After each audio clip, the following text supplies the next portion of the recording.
Hi, I'm Ty from Ohio. You're listening to Two Broads broadcast featuring artists, candidates, and much more.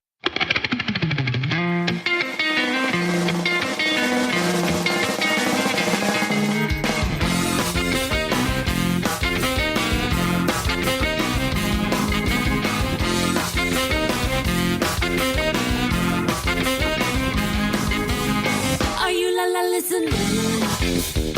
Hey everyone, this is Kelly, and I'm here in this episode with David Yankovich, who's a political consultant. Hi, David. Hi, how are you? Great. Thanks so much for joining me. Oh, thanks for having me. Yeah, of course. So maybe we could start with just some background, what exactly political consultant means in your case, and what kinds of things you've worked on. Okay. A little bit of background. I got into politics, when Donald Trump became president, really. And I think there's a story there for a lot of people in the country that they just got fed up and changed their entire lives around. I did the same. Started getting popular on Twitter, and then I ended up running for Congress against Paul Ryan, of course. I chose to go there because my mom got sick, and she's one of the healthcare stories of people that are basically being screwed over by the Republicans. So I was in that race for a little bit, passed it off to Randy Bryce there, and he's doing an amazing job. After that, I went and helped out Doug Jones in Alabama, a campaign manager and head of the entire digital social media operations for the campaign. We were 40-point underdogs when I got there. We had 2,000 Twitter followers. When I left, we had 205, and we won. Since then, I've been trying to help Democrats push forward for 2018 to take back the House and, more importantly, the Senate, and, trying to kind of keep everybody organized and working both on the side of the resistance, making sure their voice is heard, and helping campaigns have the most effective digital messaging they can possibly have.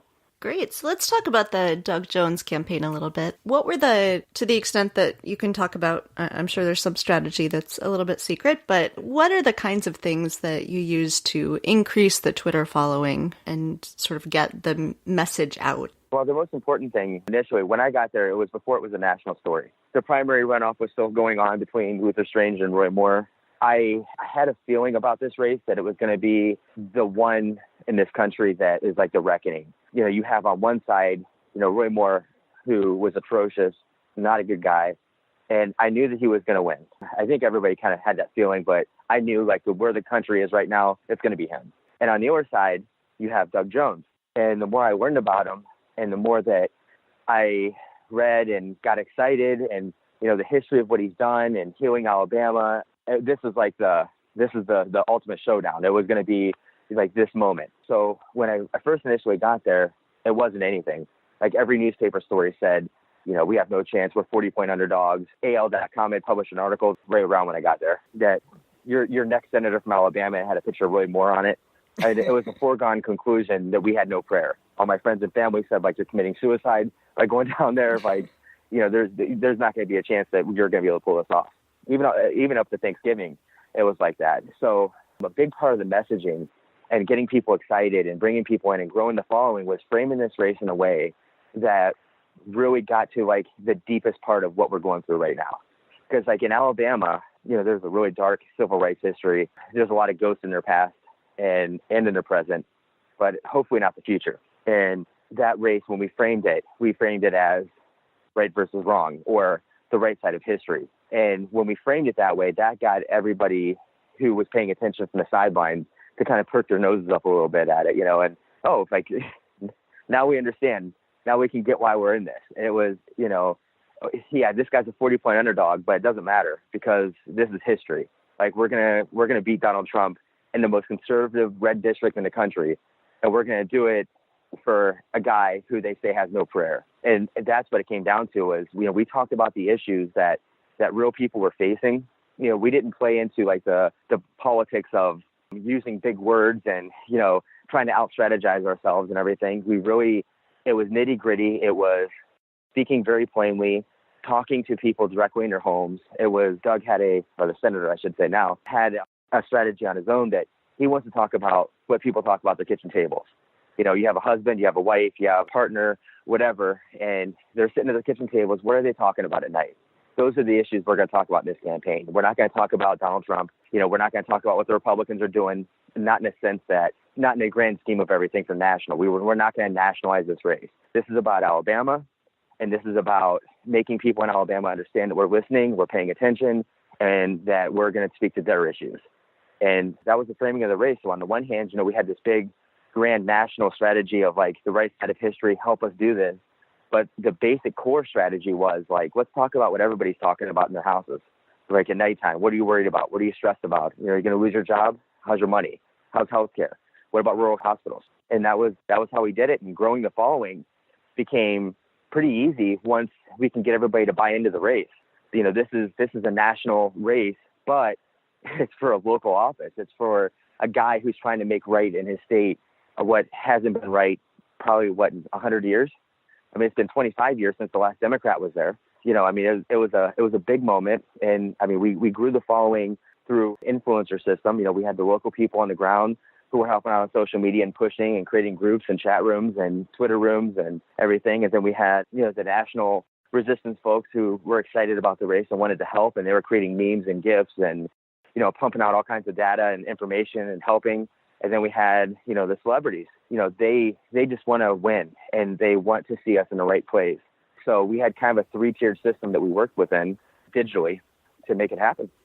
Can you say what Twitter rooms are?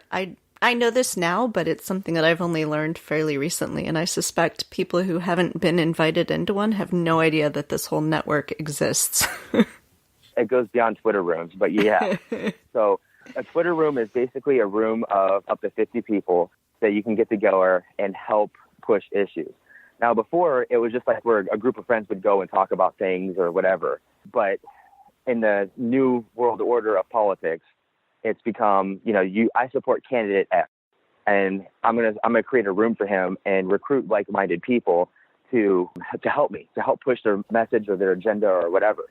So Twitter Room is basically a place for like-minded people to come together and share their ideas and help the campaigns out and push out content. Yeah, it's a fascinating part of Twitter, and it's really cool. I mean, I'm in a few for candidates now, and, you start to understand a little bit more of how Twitter works, and, someone will post a tweet, and then everyone retweets it, and, oh, that's how they all saw that, and knew to retweet it, so... Yeah, I mean, automatically, if you're doing this right, you have a room full of 50 people with followers, sometimes up to 150,000, 200,000, a million, whatever, and you have 50 people in this room like that. I mean, you can do a lot of damage by having those people backing you up and retweeting what you're saying and putting out good content. It really is a very, very powerful way to move forward and to help candidates that you believe in. So what are the ways that you think social media, Twitter, Facebook, other forms of social media are useful to a campaign? What does having a big social media following do for a candidate? Oh, man. So what I try to tell people is social media is the future, but it's also our past. I mean, when Barack Obama ran in 2008, he ran on a very aggressive social media platform. He did things on social media no candidate had ever done before. I mean, it was groundbreaking. And then somewhere between 2008 and now, we got away from that. We started using social media for press releases and not for good content. It's for fundraising for candidates. It's not for army building or crowd building. I mean, for a campaign to have a good social media team and understand, I mean, first of all, you can understand what's trending and speak to the masses in ways that you couldn't normally. I mean, if you're running for Congress, you have 700,000 people who live in your district. It's going to be almost impossible for you to reach every single one of those people, even if you get elected and you're there for 10 years. But on social media, the only contact I might ever have from an elected official is, asking a question and getting it answered, through a tweet or a Facebook message. So, I mean, for campaigns, this is a way for them to really be intimate with their supporters and bring them into what it's like on the campaign and, introduce them into their lives and what they're doing and tell the story better. If you're not utilizing social media, you're missing out on a lot on your campaign that could be helping.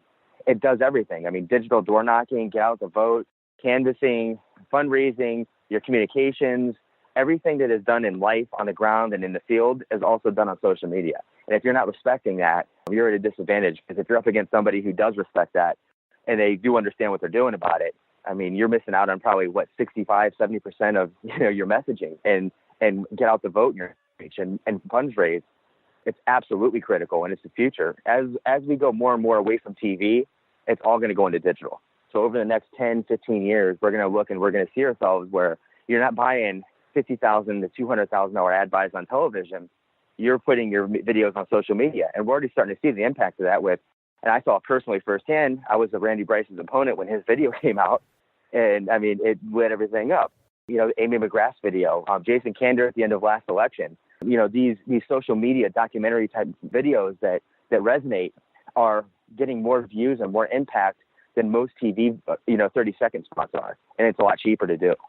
Yeah, and that's equally true, maybe not as importantly, but for podcasting. I mean, I'm in a lot of podcasting groups, Facebook groups, and people are always like, I don't understand the point of Twitter. Why would I be on Twitter with my podcast? Or they've got like 100 followers. And I'm like, you just don't get it. I will say this, and this is really, really important. Twitter is national. Facebook is local. And Twitter is where the information warfare battle is happening between the Republicans and the Democrats right now. This is where everything comes to a head because there's not, like on Twitter, you're not living in your small social bubble like you do on Facebook. This is like the Wild West, and everything goes there. But that's where the national fight is. Like if you want to talk about what's going on in the country, whether it is Donald Trump's wall, the Coast Guard, military spending, healthcare, like any of these issues, like the forefront of that battle is being done on Twitter.